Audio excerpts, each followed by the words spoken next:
Conscience supramentale versus éco-anxiété. Voilà ce dont il va être question dans le cadre de l'enregistrement d'aujourd'hui. Donc, c'est un sujet contemporain, c'est-à-dire de la période présente. On parlait pas d'éco-anxiété dans les années 80. En fait, j'ai réalisé récemment une entrevue avec Berthold où j'ai abordé avec lui des sujets qui étaient en vogue dans les années 80. Comme Agartha, Shambhala, le triangle de Bermude. Et puis, bon, il y a certaines personnes qui ont critiqué le choix des sujets. Et moi, je me permets sur ma chaîne donc d'aborder des sujets qui peuvent être anciens, dans l'optique des revisiter en conscience, mais aussi des sujets d'actualité pour les visiter aussi en conscience. Et c'est ce que je vais faire aujourd'hui dans le cadre de l'enregistrement. Donc, tout d'abord, pour parler d'éco-anxiété, qui est un terme qui est arrivé dans le vocabulaire récemment, je vais vous présenter une définition. Donc, la définition que j'ai tapé éco-anxiété, définition là, sur Google. Il m'apparaît ceci. Ils sont angoissés, ne dorment plus, ressentent un mal de vivre, une tristesse ou encore une colère face à leur propre impuissance et face à l'inaction des autres sur du plan du réchauffement planétaire. Ils souffrent d'éco-anxiété. Donc, ici, on nous réfère un lien du site de Radio-Canada. L'éco-anxiété, quand le sort de la planète vous angoisse. Donc, ça, c'est une problématique qui est véhiculée, entre autres, par les médias de masse où on nous fait peur là, par rapport à la menace des changements climatiques, l'augmentation de la population sur Terre, la production massive des gaz à effet de serre, notamment là, dans des économies émergentes, si on pense à l'Inde, la Chine. Donc, ça, c'est le scénario présent. Par rapport à l'éco-anxiété, je veux quand même mentionner qu'il y a eu Greta Thunberg qui avait fait un discours là, au Forum économique de Davos où elle avait dit ceci. C'est un discours en anglais là, qu'elle avait fait là, il y a quelques années, là, en 2019. Donc, je pense que à travers son discours, elle véhicule l'éco-anxiété. Je vous laisse juger par vous-même. Donc, je vais lire qu'est-ce qu'elle a dit en anglais et ensuite, je vais vous le traduire en français. Donc, par rapport à ce qu'elle a dit, elle dit ceci. En s'adressant là, aux dirigeants, là, au Forum économique de Davos, elle dit « I don't want you to be hopeful. I want you to panic.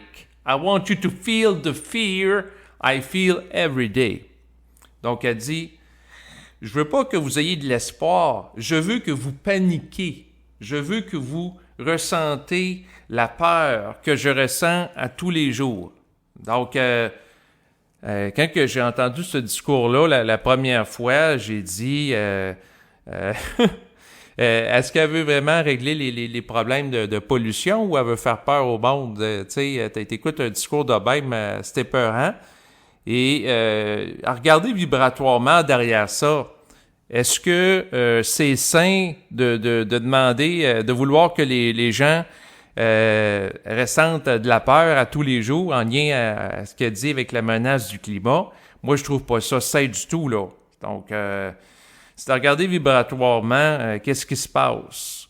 Et là, je vais entrer dans une dynamique de la parole, dans l'optique de regarder justement là, par rapport à l'éco-anxiété, qu'est-ce que c'est vibratoirement et versus la conscience supramentale. Donc, tout d'abord, est-ce que quelqu'un peut vivre de l'éco-anxiété et être dans un état de conscience supramentale?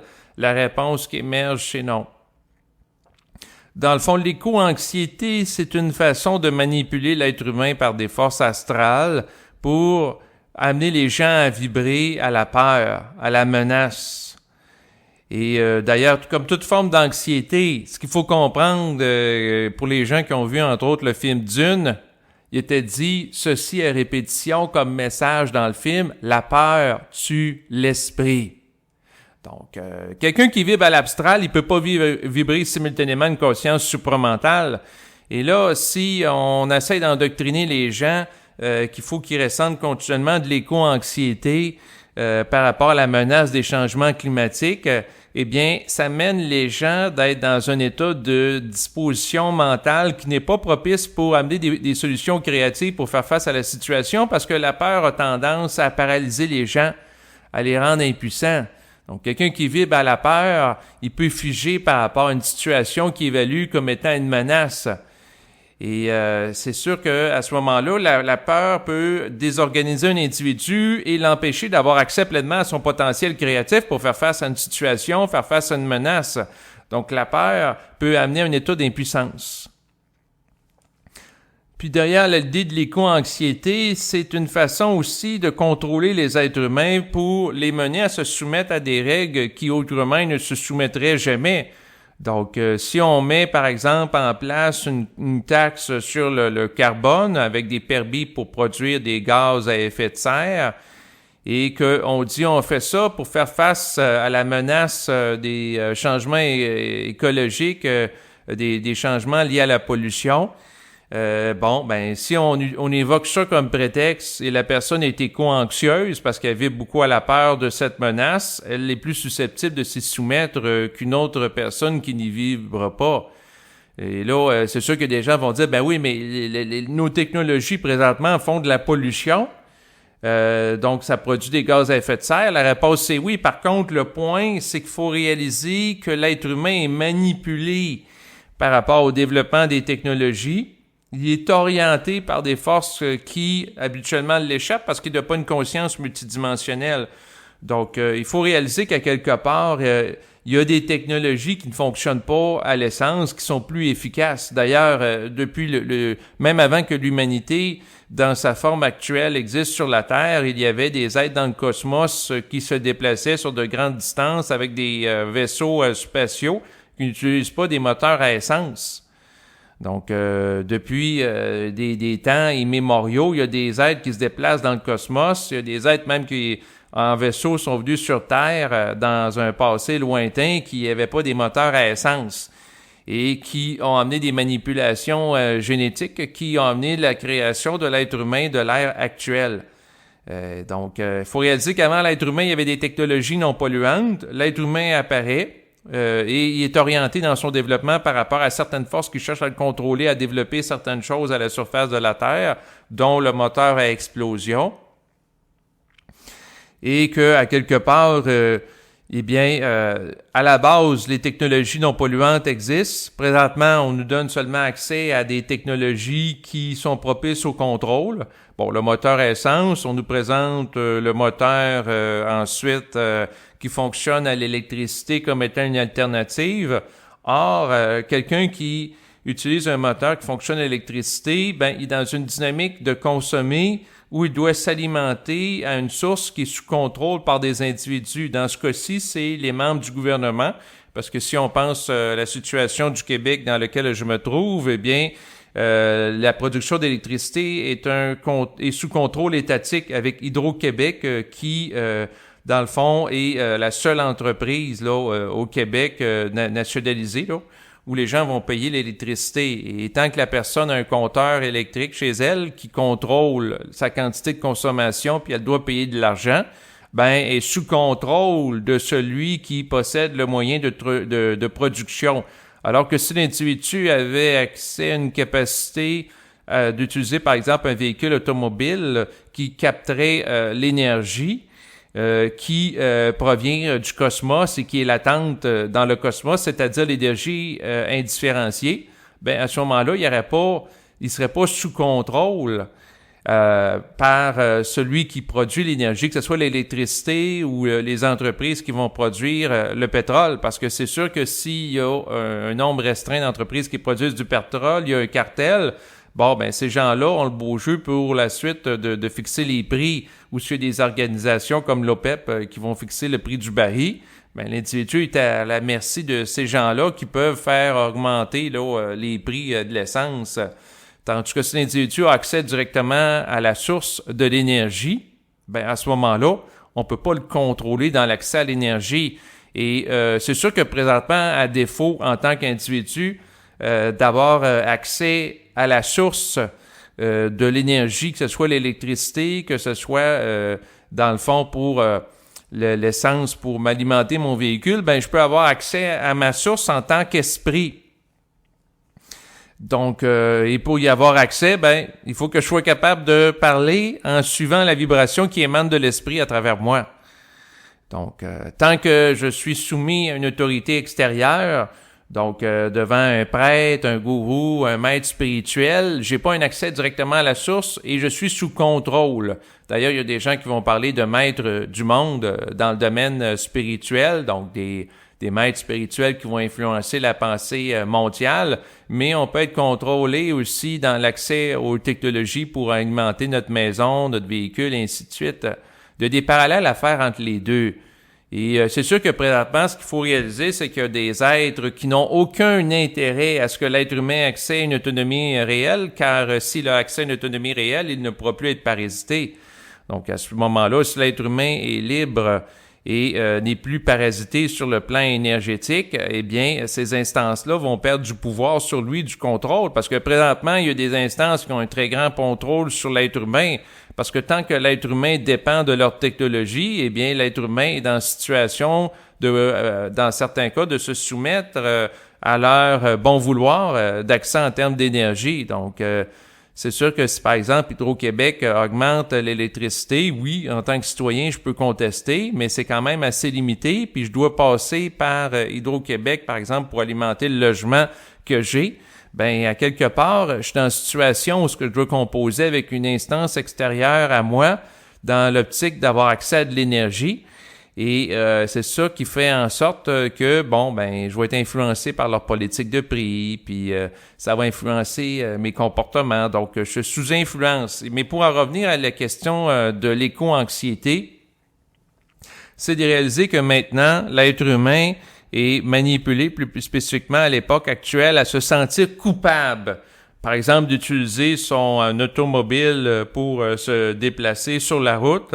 Parce qu'on va dire, ah ben là, ça produit des gaz à effet de serre. Mais ce qu'il faut réaliser, c'est que derrière ça, il n'y a pas une volonté réelle des initiateurs primordiaux, c'est-à-dire que les êtres qui ont initié la civilisation humaine, qui ont procédé à la création de l'humanité, qui aient accès à des technologies non plus polluantes analogues à celles qu'elles ont utilisées pour venir sur Terre.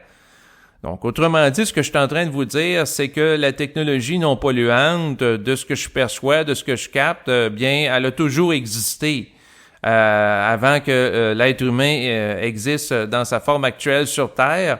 Il n'y a pas une volonté réelle de nous donner accès présentement à cette technologie. C'est sûr que d'un côté, si l'être humain, par exemple, a accès à un véhicule qui, il n'y a pas besoin de s'approvisionner à une station-service, que ce soit de l'électricité, que ce soit du pétrole, bon, ben, l'être humain est moins contrôlable. Et ça peut faire peur à certains êtres qui ont intérêt à maintenir leur contrôle sur l'être humain parce qu'ils sont insécures et qui cherchent à ce moment-là à être dans une situation pour dicter à l'être humain qu'est-ce qui est bon, qu'est-ce qui est pas bon pour sa société, son développement. Et là, présentement, bien, c'est sûr qu'on cherche à amener une transition technologique au nom de l'écologie.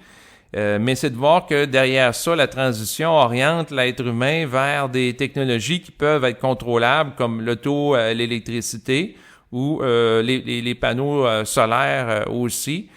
Dans le sens que dans le sud des États-Unis, j'avais vu à un moment donné un article par rapport au fait qu'il y avait des gens qui s'étaient fait dire, ben écoutez, mettez sur votre toit là, des panneaux solaires, puis par la suite, avec l'excédent d'électricité qui va être produit, vous allez pouvoir vendre ça à une compagnie d'électricité.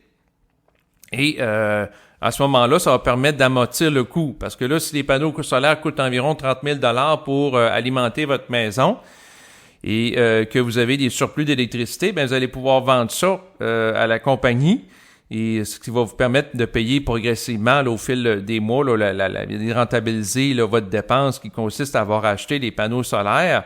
Or, les panneaux solaires, si je ne me trompe pas, c'était dans le désert du Nevada, où il y a eu la quantité d'heures d'ensoleillement par année est extrêmement importante. Donc, il y a beaucoup de journées ensoleillées au niveau statistique. Donc, ils ont décidé d'implanter ça dans une ville au sud des États-Unis pour cette raison. Et par rapport à l'expérimentation, ben finalement, en cours de route, ce qui est arrivé, c'est que les panneaux solaires étaient tellement efficaces pour générer des surplus d'électricité que la compagnie se ramassait avec plus de quantité d'électricité qu'envisagé, ce qui a fait en sorte qu'elle payait moins cher par rapport à ce qui était convenu à la base avant que les gens achètent les panneaux solaires. Le kilowatt d'électricité qui était produit en surnuméraire là, avec les panneaux d'électricité, donc des gens qui n'étaient pas contents par rapport à ça. Puis là, ils ont voulu faire un recours là, contre l'entreprise. Mais ce qu'il faut réaliser, c'est que derrière ça, c'est que des gens essaient de créer des ententes avec des entreprises, des forces extérieures à eux. Et c'est sûr que en agissant ainsi, ben il y en a qui vont respecter ce qu'ils avaient dit, puis d'autres non. Puis là, les gens sont à merci de ça. Mais le point que je veux faire, c'est que moi, en tant qu'individu, je refuse d'embarquer dans l'idée de me sentir coupable à chaque fois que j'utilise mon véhicule automobile ou si à un moment donné je prends l'avion dans le futur comme étant un méchant pollueur. Parce que là, l'idée de l'éco-anxiété cherche à amener les gens à se restreindre dans leurs déplacements et de se sentir coupables s'ils vont voyager là, sur des grandes distances au Québec, dans les loisirs. Et ce que ça fait, ben, ça cherche à limiter, à contrôler, puis là, on veut mettre des taxes sur le carbone, il peut y avoir la possibilité aussi de vouloir taxer, dans le fond, davantage, là, les véhicules automobiles à essence dans les prochaines années. Et tout ça, ça va restreindre l'individu naturellement dans ses déplacements, ses habitudes aussi de consommation. Et ce qu'il faut voir derrière ça, c'est qu'il y a une tentative aussi de manipulation des gens en utilisant la culpabilité. On l'a connu dans le passé avec la religion chrétienne. Si tu suis pas l'Église, à ce moment-là, tu vas te sentir coupable. Hors de l'Église, point de salut. Et c'est un petit peu le même principe là, par rapport à l'écologie. Donc, présentement, ce que je vois, c'est qu'on cherche en tant qu'individu à m'aliéner, c'est-à-dire à me faire sentir coupable d'utiliser un véhicule automobile pour me déplacer en disant que je suis un méchant pollueur. Et je trouve ça inacceptable parce que, premièrement, la culpabilité est un poison pour l'esprit. Et deuxièmement, lorsque je vérifie vibratoirement, est-ce que j'ai à utiliser l'automobile? Ce que ça me répond, c'est que ça me dit oui. Donc, j'ai pas arrêté d'avoir une automobile. Donc, le point, c'est que on cherche à nous restreindre, à nous manipuler, puis c'est toujours au nom du bien puis de la vertu. Et moi, c'est sûr qu'en tant qu'individu, là, je suis tanné de tout ça. Et les solutions vers lesquelles on nous oriente, ben, il y a toujours des gens qui ont des intérêts économiques là-dedans. C'est dans le sens que si les gens, par exemple, achètent massivement des autos électriques, ben, c'est dans l'intérêt, par exemple, du gouvernement québécois parce que c'est un producteur d'hydroélectricité. Donc, à ce moment-là, Hydro-Québec va faire plus d'argent en vendant de l'électricité à des citoyens québécois s'ils utilisent massivement de l'électricité. Et là, à ce moment-là, ben, le pétrole qu'on importe, donc qu'on fait venir d'Arabie Saoudite ou d'autres endroits dans le monde, ben, eux autres, ils vont moins faire d'argent. Donc, ça va permettre qu'il y ait plus d'argent qui soit fait là avec la production d'énergie locale. Donc, ça va être avantageux pour le gouvernement québécois, mais ça va être dans le désavantage de d'autres forces. Mais l'être humain va être confronté à avoir à s'alimenter de cette façon-là. Et c'est sûr que je trouve ça révoltant de savoir qu'il existe des technologies non polluantes. D'ailleurs, les observations d'OVNI que les gens font avec des véhicules qui se déplacent dans le ciel, eux autres, ils n'ont pas ils ont pas de compteur d'électricité ou de compteur à essence. À un moment donné, l'information va finir par savoir la surface de la Terre et avec la reverse engineering, ben, les gens font les déductions nécessaires pour que de nouvelles technologies éventuellement soient implantées. C'est sûr qu'en tant qu'individu, je conteste que présentement, tous les problèmes de pollution qu'on connaît depuis plus d'un siècle, liés à la pollution de l'eau, de l'air, de la terre, avec des gaz à effet de serre, des produits chimiques, tout ça là aurait pu être évité par l'adoption de la base de technologies non polluantes. Mais les gens qui contrôlent l'humanité nous ont pas donné accès à ces technologies-là. Fait que c'est sûr que ma parole est de contester les êtres qui bloquent l'accès à ces technologies-là. C'est sûr que si je pose la question, est-ce qu'ils ont des raisons de bloquer ça qui peuvent être intelligentes? Et la réponse qui émerge, c'est oui, à un certain niveau, dans le sens que si, par exemple, un groupe de terroristes ont accès à des véhicules autonomes sur le plan énergétique, ils vont être difficiles à freiner, ils vont être difficiles à limiter, puis ils vont en faire des dégâts. Imaginez des véhicules qu'auraient des terroristes qui leur permettraient de se véhiculer facilement d'un endroit à l'autre et qu'il n'y aurait pas à s'alimenter en énergie. Donc, c'est sûr que sur le plan vibratoire, ce qui serait intelligent, c'est que l'être humain a accès à une conscience intégrale qui lui permettrait d'avoir la maturité suffisante pour gérer des véhicules sur le plan énergétique qui, dans le fond, sont alimentés d'une manière totalement autonome. Idéalement, l'être humain devrait avoir accès à une autonomie de conscience absolue pour gérer adéquatement mais encore là, est-ce que l'être humain aurait intérêt à avoir une autonomie de conscience absolue pour gérer des véhicules qui sont totalement autonomes sur le plan de l'alimentation énergétique? Non, l'être humain peut avoir une certaine conscience éthique minimale pour être capable de gérer ça d'une manière adéquate. Et pour gérer ça d'une manière adéquate, ça prend un changement vibratoire au sein de la conscience humaine. Et c'est sûr que dans le fond, qu'est-ce qui bloque présentement et qui fait la rétention de technologies non polluantes? À un certain niveau, c'est l'orgueil des dirigeants qui cherchent à garder le contrôle sur l'être humain et faire de l'argent en lien avec la technologie. Donc, c'est sûr que tant que les êtres humains vont vibrer au désir, au pouvoir, à ce moment-là, ils ne voudront pas laisser les autres êtres humains accès à de la liberté et horizontaliser la relation entre eux puis d'autres êtres humains. Donc, tant que l'être humain va être chevauché par l'astral qui va chercher à dominer l'être humain, il va y avoir des dirigeants d'entreprises dominateurs qui vont chercher à contrôler la population à l'image des entités astrales qui les chevauchent. Et c'est sûr que lorsque l'être humain va horizontaliser sa relation avec l'esprit, c'est sûr qu'à ce moment-là, il va avoir une posture différente qui va l'amener éventuellement à horizontaliser sa relation avec d'autres êtres humains et éventuellement à chercher aussi à horizontaliser son rapport à l'énergie, c'est-à-dire puiser par lui-même d'une manière autonome directement l'énergie à partir du cosmos où elle se trouve qui est abondante. D'ailleurs, la menace des changements climatiques, la menace de la pollution galopante qui pourrait amener à un contrôle des moyens techniques s'appuie sur un postulat qui est ceci. L'énergie n'est pas présentement accessible de manière abondante, bon marché et non polluante. Or, de l'énergie, il y en a partout. Et si vous regardez l'activité terrestre, il y a des marées, il y a de l'eau, il y a du vent. Derrière la réalité manifeste au niveau physique, il y a de l'énergie qui la sous-tend.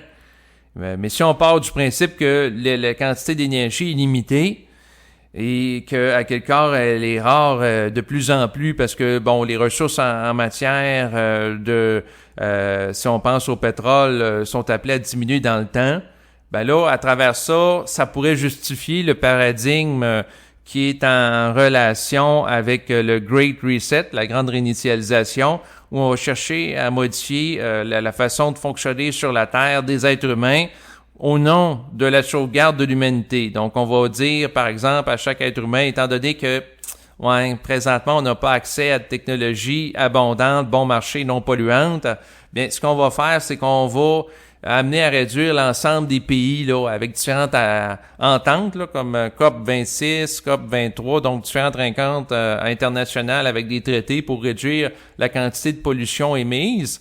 Et c'est sûr que derrière ça, il peut y avoir un désir spirituel qui est fait de freiner la pollution parce que c'est sûr que c'est pas viable à long terme, mais en même temps, il n'y a pas d'alternative en termes de technologie libre, de technologies qui ont été utilisées par les êtres dans le passé qui viennent du cosmos, qui nous sont présentées. Donc, on nous dit, il n'y a pas nécessairement d'autres technologies, mais en réalité, elles existent, sauf qu'elles ne sont pas dévoilées.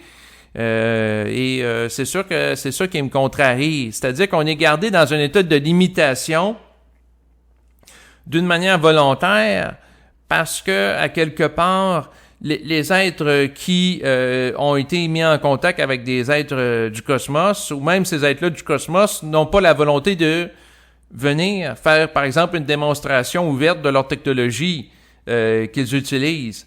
Et ils sont pas transparents par rapport à l'existence. C'est sûr qu'à quelque part, c'est pas le temps qui se manifeste, mais en même temps, si c'est pas le temps qui se manifeste, c'est ce qui permet de perpétuer les problèmes de pollution qui sont en relation avec le fait d'utilisation de technologies fossiles et des technologies de contrôle, de remplacement, que ce soit l'hydroélectricité, l'énergie éolienne, ensuite les panneaux solaires.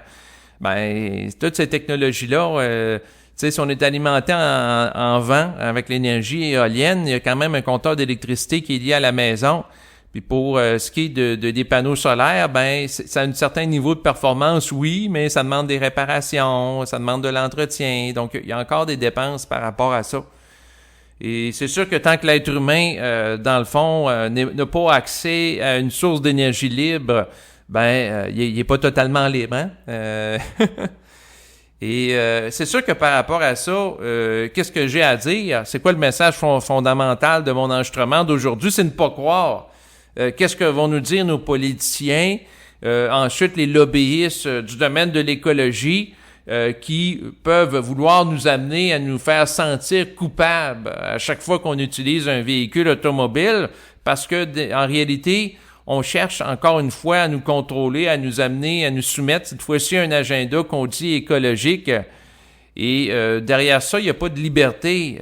Donc, moi, en tant que citoyen, je me sens aliéné dans le sens que on me donne pas accès à des technologies non polluantes pour me déplacer. Puis après ça, on me fait dire « Ah, ben t'es pas correct, tu utilises des technologies polluantes. » Ben là, c'est sûr que je vais utiliser de la technologie polluante si on me donne pas accès. Puis là, on va me dire, ben là, tu pourrais quand même acheter une auto électrique. Ouais, mais si le coût de l'automobile électrique est nettement plus élevé que celle qui est polluante et qu'il n'y a pas une augmentation significative de mes revenus au fil des ans, puis j'ai pas les moyens de m'acheter ça, ben c'est sûr que je suis manipulé. Et c'est sûr que par rapport à tout ça, par rapport à l'utilisation, par exemple, ou non d'une automobile, ben je regarde vibratoirement qu'est-ce que je vis. Puis moi, dans le fond, ce que je vous dirais en tant qu'individu, j'ai tranché la question en disant que l'éco-anxiété, j'adhère pas à ça. Puis je me laisse pas amener à vibrer de la peur avec le discours de Greta Thunberg et je trouve ça contre-productif de l'idée à vibrer à la peur, puis la peur que la société va s'effondrer dans les prochaines années parce qu'on nous présente le problème de pollution comme étant une voie sans issue. Et que à quelque part, il y a les alternatives qu'on nous présente, c'est encore pour nous contrôler. Puis c'est tout le temps dans l'esprit de réduire la consommation. Mais à travers ça, ben on limite l'être humain de plus en plus dans les déplacements, parce que les déplacements coûtent de plus en plus cher, parce qu'il y a des taxes sur le carbone. Ben à quelque part, c'est une façon de restreindre et de contraindre aussi. Et c'est sûr que ça fait le jeu de certaines forces, ça leur permet de renforcer leur emprise sur l'être humain.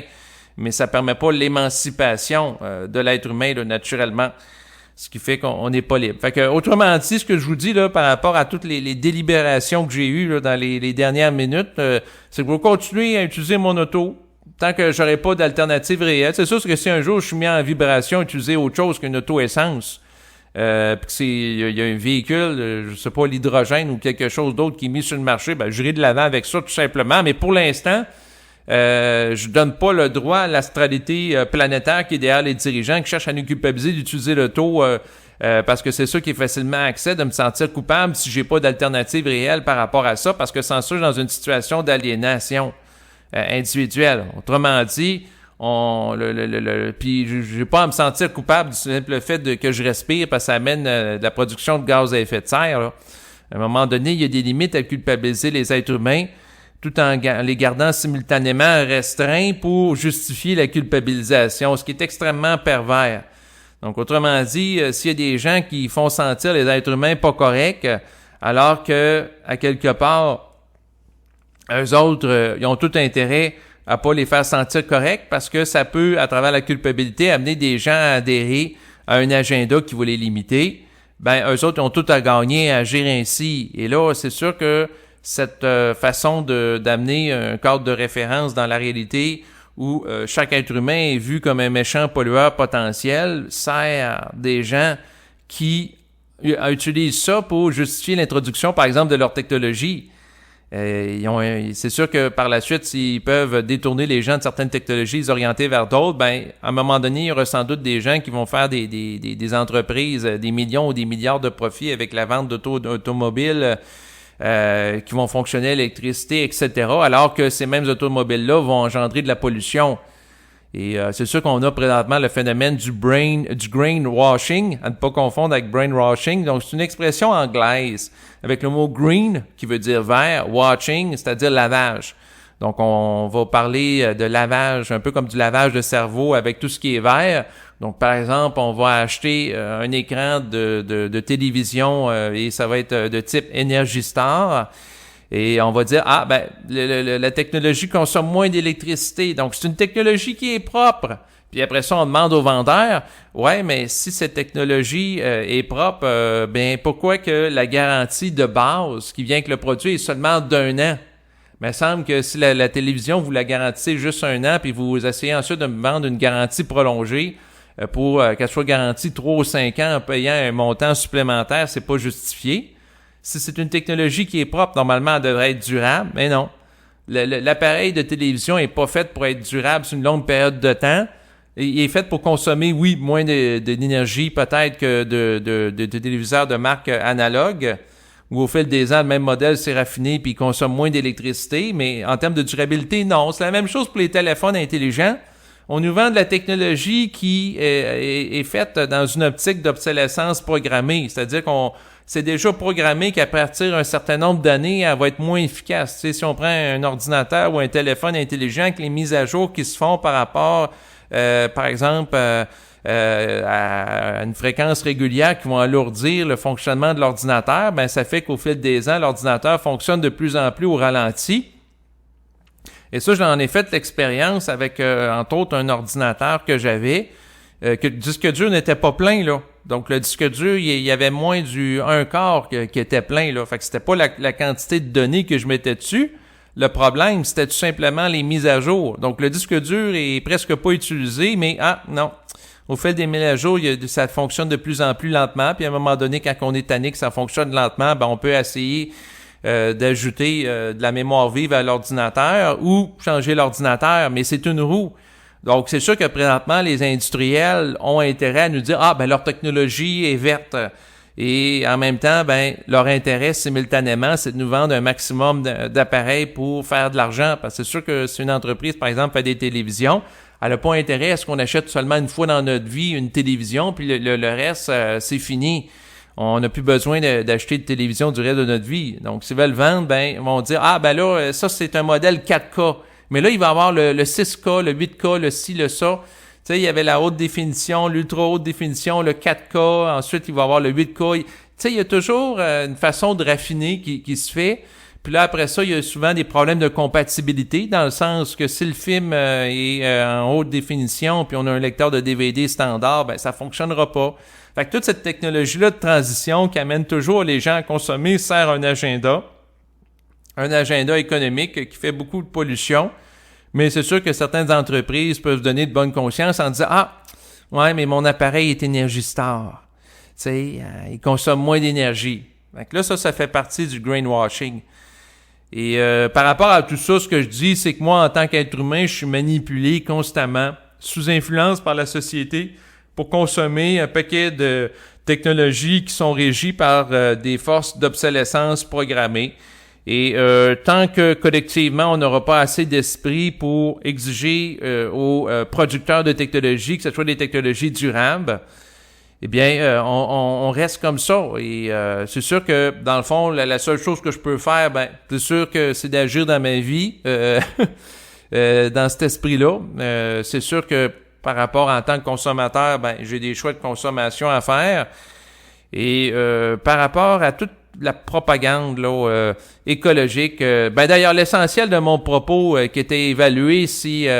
dans le fond, l'éco-anxiété, ça pouvait être un élément qui se rapporte à être vécu par un individu qui nourrit une conscience supramentale. En lui, la réponse, c'est non, parce que l'éco-anxiété, derrière ça, il y a la peur de la menace écologique. Un individu qui vit d'une conscience supramentale n'est pas soumis à la peur. Il peut être lucide quand même pour faire des constats vibratoires en relation avec la dégradation de l'environnement.